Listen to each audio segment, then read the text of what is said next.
আজকে আমার মেয়ের বোর্ডসের শেষ পরীক্ষা। এই তো কদিন আগেই তোমাদেরকে বলছিলাম যে পরীক্ষা শুরু হতে চলেছে। আর দেখো দেখতে দেখতে পরীক্ষাটা কিভাবে শেষ হয়ে গেল। হ্যালো এভরিওয়ান, আমি মৌ। আমার আরও একটি মিনি ব্লগে তোমাদের সবাইকে স্বাগত জানাই। সকাল 9:30 মেয়েকে স্কুলে দিয়ে দিয়েছি।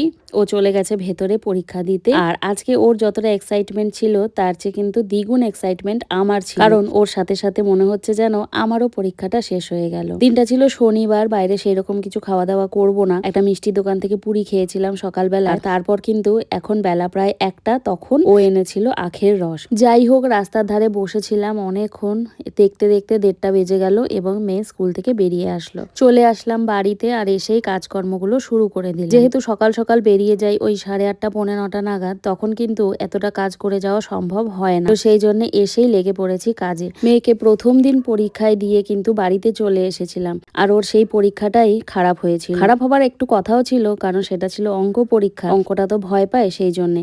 এবং তার পরের দিন পরীক্ষা থেকে কিন্তু ও বিশ্বাস করেছে যে মা তুমি চলে এসেছো আমাকে রেখে, সেই জন্য আমার পরীক্ষাটা খারাপ হয়েছে। এবার এই কথাটা শোনার পর তখন মনে হয় যে মেয়েকে রেখে চলে আসি।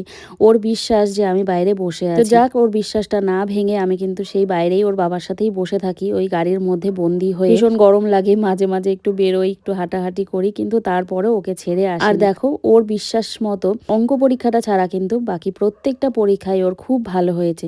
এমনকি আজকে শেষের দিনের পরীক্ষা, আজকেও ভেবেছিলাম চলে আসবো একবার, কিন্তু তারপর আর আসা হয়নি, কারণ ওই যে মেয়ের কথাটা আমার মনে পড়ে গেছে যে মা তুমি থাকলেই আমার পরীক্ষাটা ভালো হবে। যাক, ভালোই ভালোই ওর পরীক্ষাটা মিটে গেছে আর সমস্ত পরীক্ষাগুলো ভালোই হয়েছে। এইবারে রেজাল্টের অপেক্ষা, দেখা যাক কবে কি রেজাল্ট বের হয়। তবে রেজাল্টের আগে কিন্তু ওর ইচ্ছে যে ওকে আমরা কোথাও ঘুরতে নিয়ে যাই, যেহেতু মাধ্যমিক পরীক্ষাটা শেষ হয়ে গেছে সেই জন্যে। তো দেখা যাক কোথায় ওকে নিয়ে যেতে পারি। এর আগের মিনি ব্লগে তোমাদের দেখিয়েছিলাম যে আমার বারান্দায় আমার পছন্দের ছোট ছোট কিছু গাছ রয়েছে, তো তাদেরকেও একটুখানি যত্ন করতে হয়। চলে আসলাম নিচে এই যে কুয়ো থেকে জল নিতে, কারণ কি বলতো, আমি আমার গাছদের, তারপর আমার মাছও ছিল, তো তাদেরকে কিন্তু এই কুয়োর জলটাই দিতাম। এটা নাকি বেশি ভালো দেওয়া, যেখান থেকে আমি গাছগুলোকে কিনেছিলাম তারাই বলেছিল, যেহেতু যে খাবার জলগুলো আমরা খাই সেগুলোতে অনেক রকমের ওষুধ বা ব্লিচিং দেওয়া থাকে, তো সেক্ষেত্রে কুয়োর জলটা দেওয়াই নাকি ওদের জন্য ভালো। তো একটুখানি কষ্ট করে ওদের জন্য আমি কিন্তু নিচ থেকে জল নিয়ে আসি। যাদেরকে ভালোবাসি তাদের জন্য এইটুকু কষ্ট তো করাই যায়। দিন শেষে ওরা যখন আমার বারান্দায় ঝলমল করে তখন আমার কিন্তু মনটা ভীষণ শান্ত হয়ে যায়। এতটা ভালো লাগে যে বলে বোঝানো যাবে না। অ্যাটলিস্ট এটা আমি জানি যে ওদেরকে ভালোবাসলে বা ওদেরকে যত্ন করলে বা ওদের জন্য কিছু করলে ওরা কষ্ট দেবে না। যাই হোক, দেখি এবারে মেয়েকে কোথায় ঘুরতে নিয়ে যেতে পারি, না হলে একদমই ছাড়বে না।